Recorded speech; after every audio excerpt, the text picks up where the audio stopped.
13 years on from the Yellow Peril, and where do we stand with public art in Australia? Are we ready to accept anything more daring than Rodin's Burghers of Calais? Well, this is the point of this place here. It's a sculpture park at Macquarie University in Sydney, and sculptors have been invited to place some of their pieces to improve the landscape and maybe even sell a piece or two.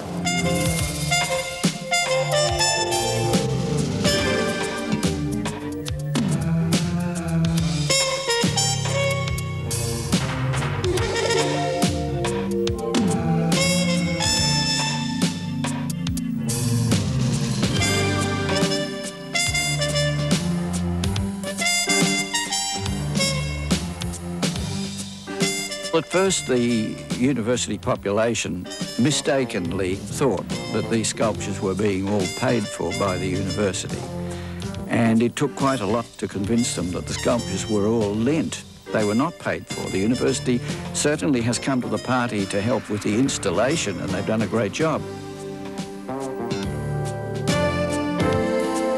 Sculpture is very expensive to make, and you work on it for a long time. You can't just dash off a sculpture of any worth. So we need to have corporate sponsorship. So we need to sell the work, in other words. We need to have a market. Sculpture is the most economical of all art forms. You don't need ticket sellers like the opera. You don't have little clerks, booking clerks. You have a piece of rock and the sculptor. There is absolutely no wastage. And the piece, if it's made in bronze or stone, will last 15,000 years. It is absolutely the most economical art form there is. Hopefully sculpture begin to find its way back in to the mainstream. And look at it in history, it was on the churches, it was in the piazzas, in every phase of the development of all of our cultures. You know, sculptures had a place.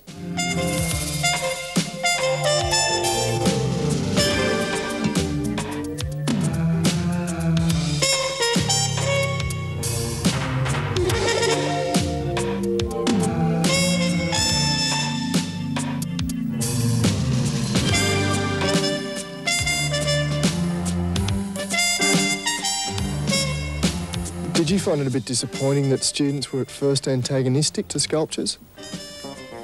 No, I'm not disappointed.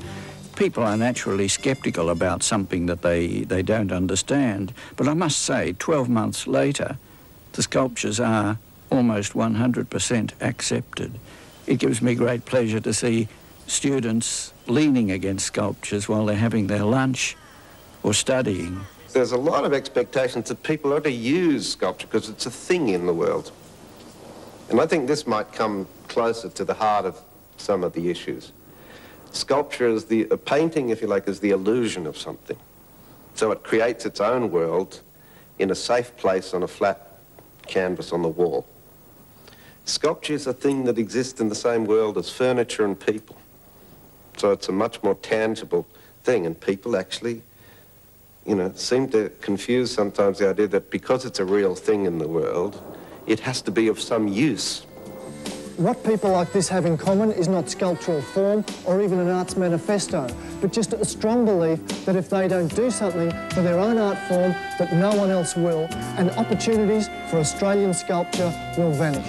The fact that a great deal of sculptors in Australia have reached very high levels of excellence and still being denied, I think is a little sad. And hopefully people will see more clearly in time. I'd like to see sculpture parks spring up all over the place. There are some, but I'd like to see them all over the place, particularly in the city, where people can walk around them and touch them and enjoy sculpture as they enjoy music. Sculpture is like music, but for the eyes and the feel.